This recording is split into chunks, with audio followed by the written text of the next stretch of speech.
بسم اللہ الرحمن الرحیم۔ آج کل ایک مسئلہ لوگ معلوم کرتے ہیں کہ جناب ہمارے گھر میں بچہ پیدا ہوا ہے اور وہ بچہ جو ہے ماں کے پیٹ سے مردہ پیدا ہوا ہے، اس کے بارے میں کیا مسئلہ ہے، شریعت کا قانون کیا ہے؟ تو اس کے بارے میں شریعت کا قانون ضابطہ یہ ہے کہ جو بچہ مردہ پیدا ہوا ہو ماں کے پیٹ سے، تو اس کا حکم یہ ہے کہ اس بچے کو ہم سنت کے مطابق نہ تو کفن کے کپڑا کفن دیں گے اور نہ ہی اس بچے کا نماز جنازہ ہم پڑھائیں گے، بلکہ اس بچے کو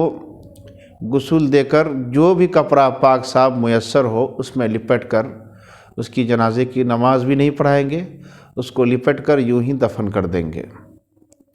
یہی حکم ہے۔ اور بعض لوگ یہ بھی سوال کرتے ہیں کہ کوئی عورت ہے جن کا حمل گر گیا ہو اور حمل گر جائے اور حمل گرنے کے بعد بچے کے جسم کی بناوٹیں بھی ظاہر ہوں، جسم کی بناوٹیں بھی بچوں میں پائی جائے، تو اس کے بارے میں کیا حکم ہے؟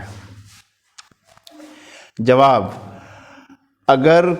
کوئی بچہ اس اعتبار سے گرا ہو ماں کے پیٹ سے، حمل ضائع ہو گیا ہو اور اس بچے کی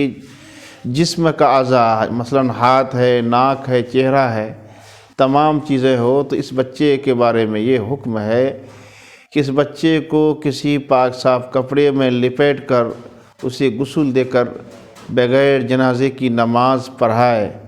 اسے ہم دفن کر دیں گے۔ تیسرا مسئلہ،